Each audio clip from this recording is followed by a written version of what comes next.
Duk da na yarda da na ce ma zamantakewa ce tsakanina da dadi na yarda ka sa mun duniya in ji abin da yake faruwa. To ni dai kin ga bana zaman cikin gida, ina da mata ina da yara 2 ko kuma dai in ce yaro 1.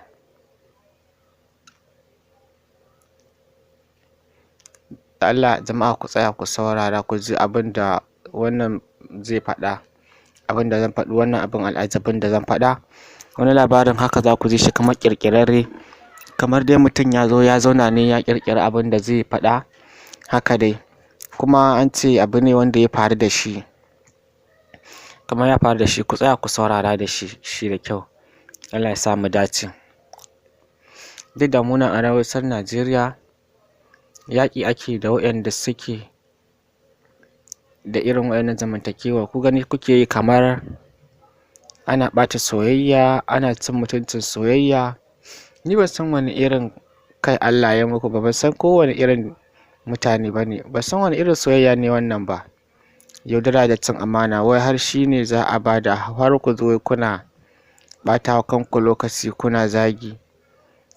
Haba, duk wanda ya ji haushi ya yi zagi kansa. Ba ka abu ban ga yadda abu zai dame ka ba. An ce duk wanda ya jifa a kasuwa ya san da wanda yake. To duk wanda kuka ga suna yin wannan abin, dole idan ganin 'yar uwana to dole hankalin zai tashi. Allah ya sa mu dace. Ku tsaya ku ɗan saurara. To bayan kwana 2 ina ta cewa zan kira ka ban kira ka ba, ban samu na kira ka ba. To dama na so ne maka voice saboda na ga hakan zai fi, don ban san sanda zan samu lokaci mu waya ba. To abin da yake faruwa shi ne matsala ne na zamantakewa tsakanina da iyalina, ka gane. To kuma alhamdulillah na haɗu da bidiyon ka kuma na bi wasu hanyoyi kuma cikin iyawar Allah kuma na yi nasara. Allah ya sa na yi nasara.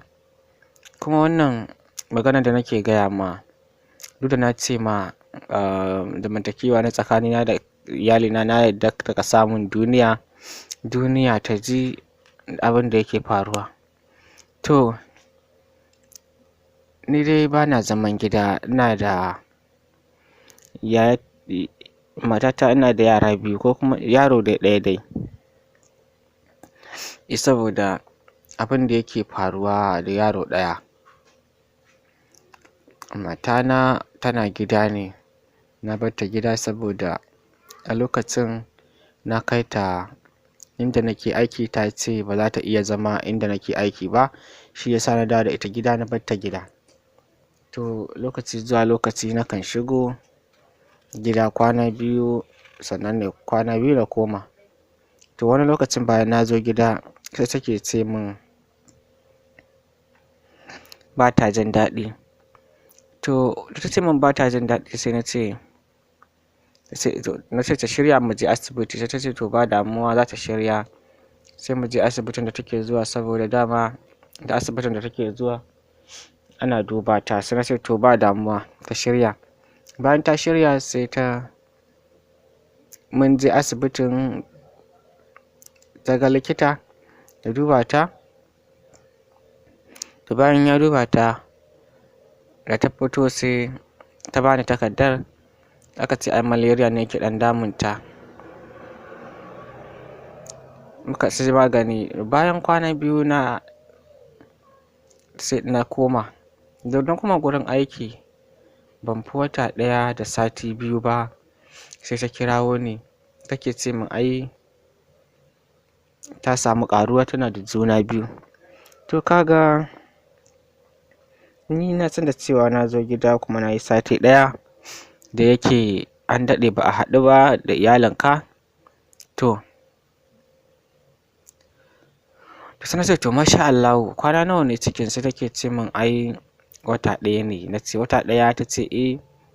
Na ce to masha Allah, Allah ya saukar da ke lafiya, Allah ya ba ki lafiya. Na ce amin. Na kashe waya. To ban dai dawo gida ba sai bayan wata 4. To sai na dawo gida. Bayan na dawo gida muka je asibiti aka duba ta aka yi abin da ya kamata. Na siyo mata duk wasu abin buƙata da ya kasance a ce yana kusa da ita na koma aiki. To na koma aiki kamar lokaci kaɗan haka sai ta kirawo ni ta ce ai ta sauka. Da kin sauka ta ce eh, na ce to masha Allah. Na ce a'a ina nan ina ta lissafin cewa wani wata ne ashe abin ya zo. Take cewa ai ba mu yi lissafi daidai ba. Da yake aiki ya min yawa na ce gaskiya ne fa abubuwan sun yi yawa. Na ce to masha Allah, Allah ya ba da lafiya. To ni tunanina wata 8 ne cikin. To bayan dai an je an yi biki an yi suna an yi komai. Da na dawo sai na ga bidiyon ka. To da na ga bidiyon ka abin kuma sai shaiɗan yana ta min saƙa a raina. To abin da dai ba za a rasa ba, kuma ni ba na zargin matarka ko ɗaya. To ranan sai na samu hutu na koma gida. Da na koma gida ko ka san fa da yake ban sani ba ko kana da aure, akwai wani abu wanda in dai yaron ka ne to za ka ji shi a jikinka. To tun da na ɗauki yaron nan tun sanda aka haife shi, na ɗauki yaron nan ni ban ji wannan abubuwan a kan shi ba. Far ma ba na jin shi cikin raina yaron. To bayan na koma gida sai na ɗauki yaron za mu je shopping. To da muka je da su asibiti sai na je da su a yi min test na wannan yaron da ni da mu gaba ɗaya. To sai likita ya tabbatar min cewa ɗayan ba yarona ba ne. To ban yadda ba na ƙara zuwa wani asibitin. Da na je wani asibitin shi ma dai haka ne. Na ɗauka na je wajen abokina aka yi min test. A'a sai na zo na same ta. Na ce mata za mu yi magana, kuma maganar tsakanina da ita ne. To da muka yi maganar ta fahimta sai ta gaya min gaskiya tsakaninta da Allah cewa ga yaron da yake amfani da ita sunan shi ta gaya min. Aka nemo yaron shi ma ya zo ya amsa cewa lallai abin yana faruwa. Duk lokacin da na dawo gida na same ta ba ta da lafiya, ciki ne da ita. To aka ga ko wajen yanayin mu'amalar mu ba ta sakin jiki da ni. To abin ya kawai dai ban zo na nuna na damu ba saboda na ga cewa ba ta da lafiya. A ce lokacin ciki ne da ita shi ya sa ba ta sakewa. Ma samu mu'amala mai kyau tsakanina da ita, mai tarayya ta mata da miji. Shi ya sa na ce zan gaya ma kuma na ba ka dama kai posting wannan abin kowa ya ji. Allah ya sa mu dace. Allah kuma ya shiryar da mu. Rayuwar nan ba komai ba ne. Kina son mijinki yana son ki. Ki zo ki nemi abin da zai sa ku samu matsala da junanku kamar irin wannan. Allah ya sa mu dace.